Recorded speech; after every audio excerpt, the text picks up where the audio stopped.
a pilot program. And as such, we had to take on many challenges. At first, I turned down the offer. I don't think it suited my beliefs as a teacher. As you have already heard, and I come also from the education and technologies field, but mostly I try to promote a new culture of learning and teaching suited to the 21st century. And when trying to equip our students with 21st century skills, of course we focus on collaboration, communication, which is key for the learning of English, of course. So I said to myself, how can I do this? Eventually, I accepted the offer, and as I understood that this was a precious opportunity for discovery, for learning, and for building something that is here to stay. We have the technology, we just need to learn how to benefit from it. Just a second. Okay. Let's see if it works out. Yes. Okay. So I had already prepared my presentation here, and then for coming here, and then I was reading Yuval Noah Harari's book, 21st Lessons for the 21st Century, which is a fantastic book and has one chapter on education. And I came across this sentence, change is the only constant. And I said, wow, this sums up the essence of what we all went through, what I went through, my students went through, and what this is all about, what the whole environment, whether they accepted the change, whether they knew how to adopt the change or not. So Yuval Noah Harari said, to survive and flourish in such a world, in a world of constant change, you will need a lot of mental flexibility and great reserves of emotional balance. You will have to repeatedly let go of some of what you know best and learn to feel at home with the unknown. You cannot learn resilience by reading a book or listening to a lecture. So we definitely found ourselves in an environment which was unknown to me, to my students, to everyone involved in the program. Before I share with you what I did, let's define distance formal education, because as you know, there are different types of virtual learning. This is what I engaged in, is a virtual learning program as part of formal studies for school. In Israel, students need to take a matriculation exam at the end of high school, which is the key to success. It opens up their path to the best universities. What is formal education? In industrialized countries, it is a solution to educational problems, such as crowded schools, a shortage of remedial, accelerated courses, a lack of access to qualified teachers in local schools, which was the problem we had in Israel, accommodating students who need to learn at a different pace or place. In less industrialized countries, this is considered a social and economic development strategy. So, what was it like for us? The virtual high school from the Center of Education and Technologies set as its goal to provide a solution to periphery schools from all sectors. And by all sectors, I mean indeed a very complex picture, as Israel is a very heterogeneous society. We have a large population of Jewish people, religious people, secular people, Arabs who are Muslim, Christians, they are Jews. So this way, what they set as a goal is to reach just everyone who did not have access to advanced matriculation classes. Okay, so they want to provide high quality teaching to students in the periphery and access to qualified teachers, as there is a shortage of English teachers everywhere in Israel, and I know that this is the problem in many other places. It also provided a flexible learning environment in formal studies. Many schools, many democratic schools, that are schools that are liberally oriented and promote and educate students to become responsible citizens of the democratic society by taking part of the decisions of the school. Many of those schools offer these courses to their students as a way of promoting student choice. So, I'm first going to share the design of the course, as I was the designer and also the teacher, and then I'm going to share the research I decided to do and did, okay? So, what does a routine week at the VHS, the Virtual High School, looks like?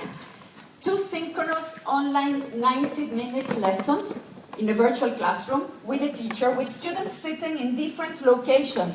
Okay, we're not talking about one group alone. We're talking about 2 students that need to learn at an advanced level and do not have the possibility to do that where they live, from one place, 3 from another place, 4 from another place, and they all become part of one same class only for English. Okay, and then the rest of the day they are in their other classes.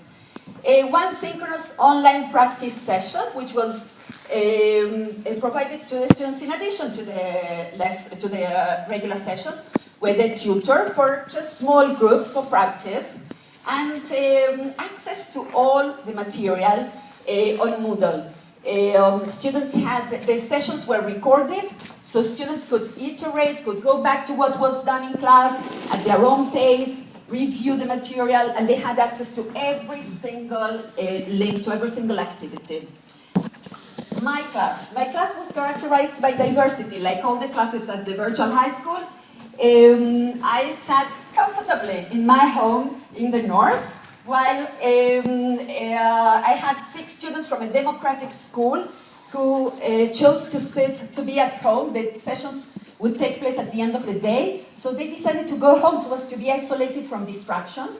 And one of them, who had a very busy schedule and who found this very suitable for for her busy schedule, would be on her way to extracurricular activities in Tel Aviv. Okay, from her home in the north to Tel Aviv on the train, or she would sometimes connect with a laptop she had been provided with from a cafeteria. She was a very responsible student, she always did. Then we had 4 students from a totally different school, an all-girl religious boarding school, who sat in a computer room at their school, which was pretty crowded, as other students were taking, in the same room, other students were taking a physics course at the same time. And there was no supervisor, which was actually a requirement. So we are going to talk about the challenges too. Okay, we are here to talk about the challenges and how to tackle them, because actually this is what I would like us all to think about, how to promote this eventually. Okay, this is at its beginning. How can we do this better? Then one more student from an all-religious school in her room. So, was this mission impossible? That's what I asked myself at the beginning. The students were very, very shy. And the overexposure of the virtual environment raised their self-awareness. So some of them would not be ready to turn on the cameras. They would not give answers, so they would not speak. So I had to use the chat box in order to encourage them to start communicating gradually. So how could I promote active learning, collaboration, teach English as a language for communication in a virtual learning environment which seemingly lacks flexibility and human touch? The presentation, I shared my screen, I could see only 6 students at a time. And then if a student who was not on my screen answered the question, I didn't know who that student was. Okay, so I had to keep rolling down the images upwards and downwards, switch from one window to the other. It was quite stressful. At the end of these 90-minute lessons, I was completely exhausted. And I found myself doing all the talk, which was not good at all. I explored the collaborative features of Zoom, and I found that it has really plenty of possibilities. Of course, screen sharing, chat box, which proved to be useful for shy students and for adding up to the discussion, participation checks, annotate feature for students to interact with the text for reading comprehension, circle, highlight. They love this, they love to play around a little bit. And the breakout rooms, which was the favorite for us all, and I'll talk about this too in a few seconds. But above all, what was needed for a 90-minute lesson, which can be pretty a long time when students do not cooperate at first, I needed a balanced and clear structure based on, I understood that I wanted these three elements to be part of my sessions: relevance, collaboration, and also autonomous learning, in order to promote 21st century skills. And all this was facilitated by multi-modality, as I kept exploring, experimenting, trying things out. Breakout rooms. Is anyone familiar here with breakout rooms? Okay. Now, they are fantastic, aren't they? If you want to do group work in class, of course, students sit together, they do it. That's wonderful. And the teacher walks around. The breakout rooms enable you to do exactly that. Okay, with even more privacy, actually, for the students, which makes it more comfortable, more reassuring for the students. What do I do?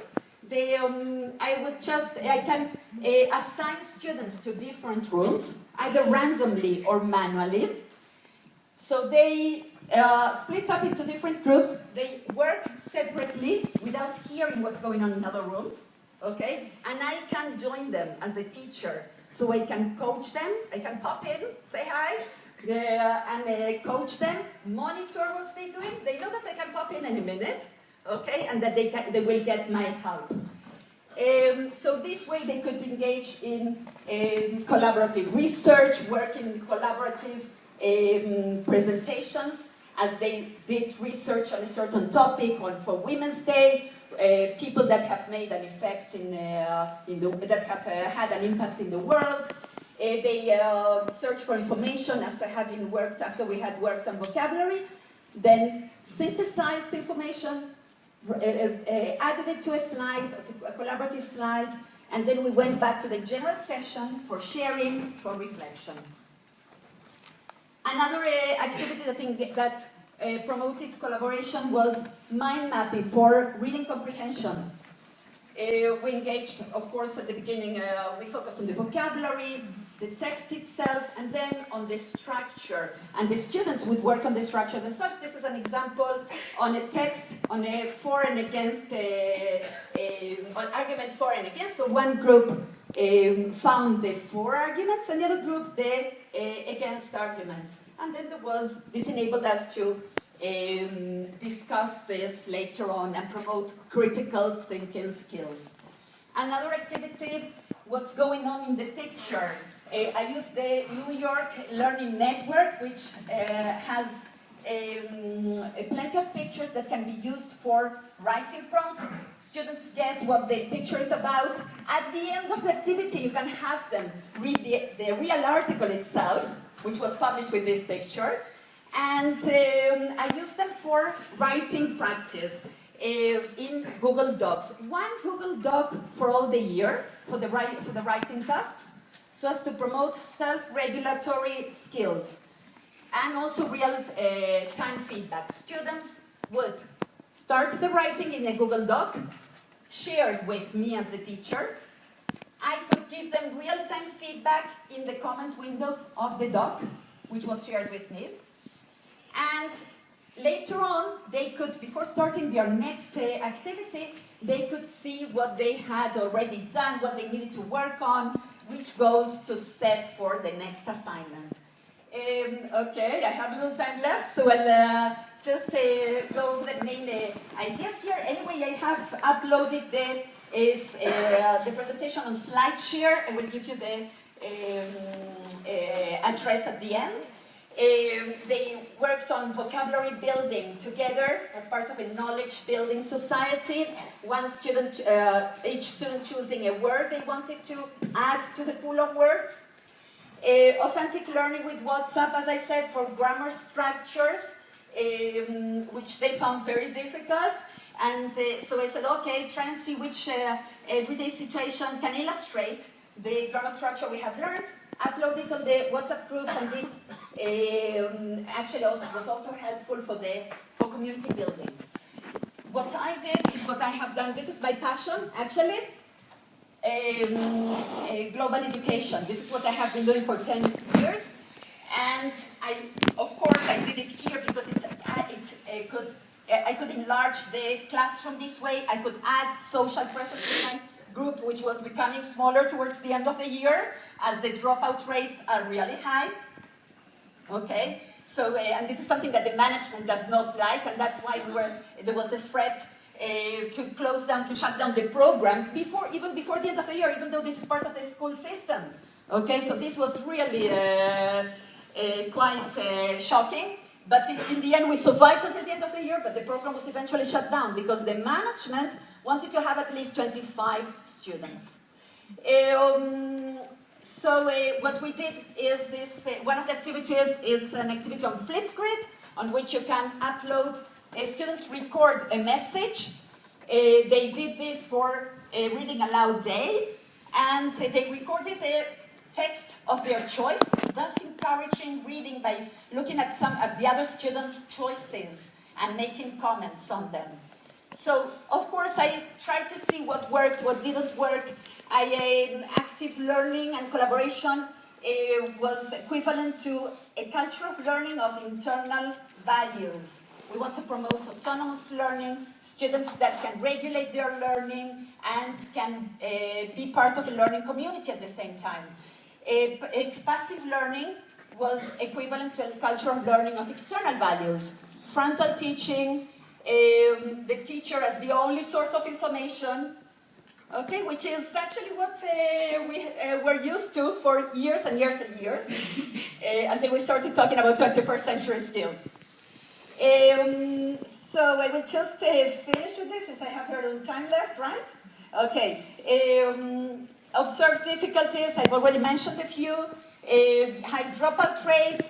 So, the conclusions. What was the VLE, the virtual learning environment, beneficial for? Eventually it was beneficial for interaction, which is what I wanted to get. But we needed to be patient. We were undergoing changes, and we all needed to find our place to see how familiar we can become with the unknown, as Yuval Noah Harari said. Focus. I found out that many of my students had learning difficulties. So I wonder whether they had chosen to be in the group for that reason. They had had bad experiences with English learning in the past. So the visual stimulation helped them. Also the iteration that was allowed with the accessibility to all learning material.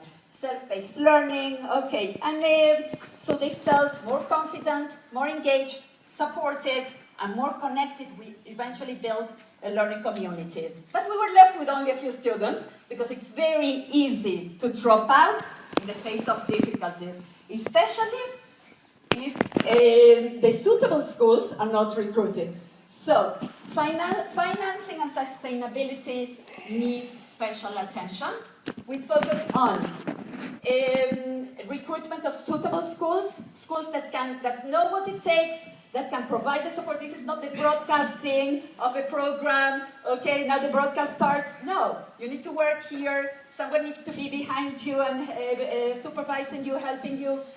Recruitment of suitable students too. Okay, some students can find this very threatening. This is not for them. Okay, a support system at virtual high school for absorption and retention. Many efforts were made for recruitment, but none for absorption and retention. Social presence, more F2F meetings we had too, which were fantastic. A careful design of VLE, small groups, and high quality of teaching, which were emerging themes among the students. And I'll end with this. One of my students wrote, I was able to focus. She describes what the first lesson was like. We all sat in our school, and we had brought candies. There were some technical problems, and I was so stressed out. I was thinking, how do I look? What if there will be noise around me? How the hell is this site supposed to work? Is this really my ID? So overexposure, over self-awareness. There was a lot of stress in the air. Now I have found the things, at the end of the year, she wrote this letter to me, and she said, now I have found the things that helped me learn in the best way. I learned a lot about myself, and it was great that our lessons were helpful for my matriculation exams. Let's not forget, this is part of educational, this is in line with the requirements from the Ministry of Education. But they were also helpful for life. You gave me the tools to express myself in another voice. In the middle of the year, Yam told me that I'm so mean in our lessons. She was right. I think the four of us are acting like ourselves in the lessons, mainly because we feel comfortable and have fun. So it's all about creating a comfortable atmosphere, building a learning community, and building resilience, understanding. This is a student that managed to cope with the changes and eventually felt comfortable with the unknown, as the ones that remain there did. So thank you very much. And if you have a few questions, I do have time for that, right? Yes. Okay, thank you very much.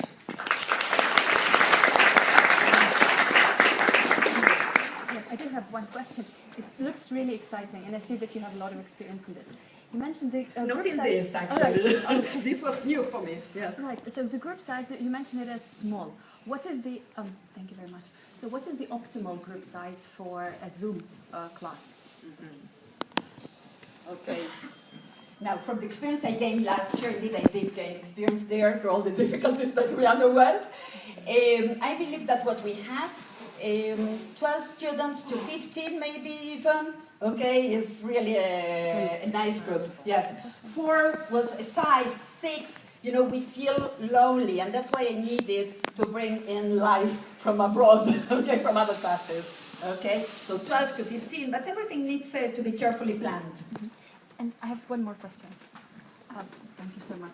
Talking of global learning, is it like, can you see it as possible nowadays to have different students from different cultures interacting in this, setting? That's my dream. That's definitely my dream. That's what we did with these 3 colleagues, wonderful colleagues I have collaborated. I didn't mention them since I didn't have time. From Norway, the Netherlands, and USA, we're a group of connected educators who keep collaborating year after year, and it's amazing. It's really wonderful. Yes.